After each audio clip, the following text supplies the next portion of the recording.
Once upon a time, there was a cheerful girl named Lily, who lived in a cottage by the sea. She loved nothing more than curling up with a good book, escaping into worlds of magic and adventure. Her favorite were fairy tales filled with brave princesses, talking animals, and faraway lands. One day during the lazy days of summer, Lily was taking her usual stroll along the beach, the warm sand beneath her feet and the salty breeze in her hair. As she walked, she kept an eye out for interesting shells or pebbles that the tide had washed ashore. That's when she spotted something unusual.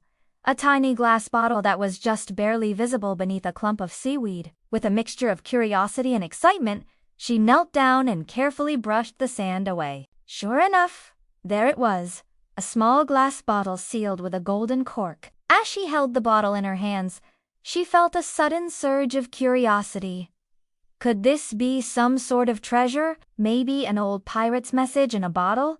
Or perhaps a secret whispered by the sea itself? With a deep breath, she pulled the cork out and unrolled the faded piece of parchment inside. The paper had a golden drawing of a castle and forest and a big X in the center. At the bottom, it read, "To the one who believes in magic, the island of fairy tales awaits." With a racing heart, Lily realized that this wasn't just any map. It was an invitation to the very heart of her wildest dreams. Following the map's directions, Lily walked past the old oak tree at the end of the beach, and there it was.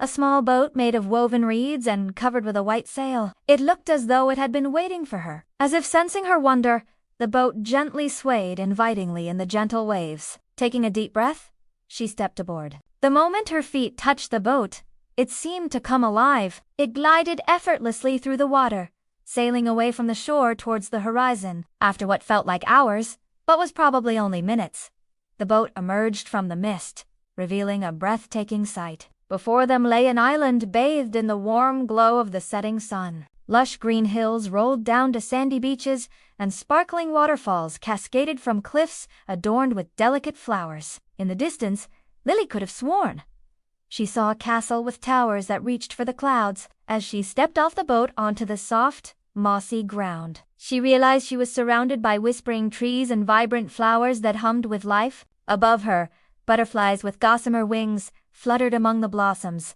and in the distance, she heard the faint sound of laughter and music. Then she noticed a clearing up ahead, and at its center stood a magnificent tree with leaves of pure gold. Beneath it gathered a group of fairies, their wings shimmering with all the colors of the rainbow. One of them, a fairy with hair like spun moonlight, approached Lily and introduced herself as the Fairy Queen.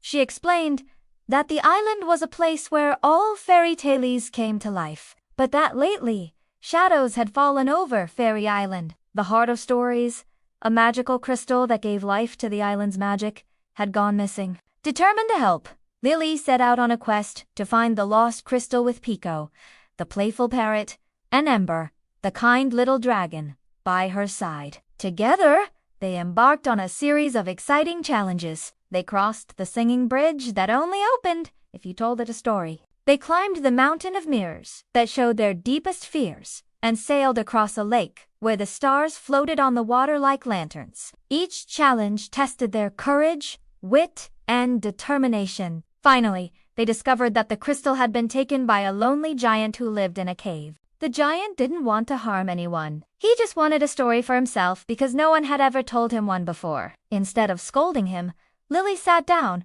and shared her favorite tales. The giant listened with tears of joy streaming down his face and returned the crystal willingly. When the heart of stories was placed back on its pedestal, Fairy Island blossomed with light and magic once more. The fairies danced, the animals sang, and even the giant joined in the celebration. The Fairy Queen thanked Lily, telling her that she now carried a piece of Fairy Island in her heart forever. As Lily stepped back into her own world, the map glowed softly and disappeared. But she knew the island would always be waiting for her whenever she believed in the power of stories.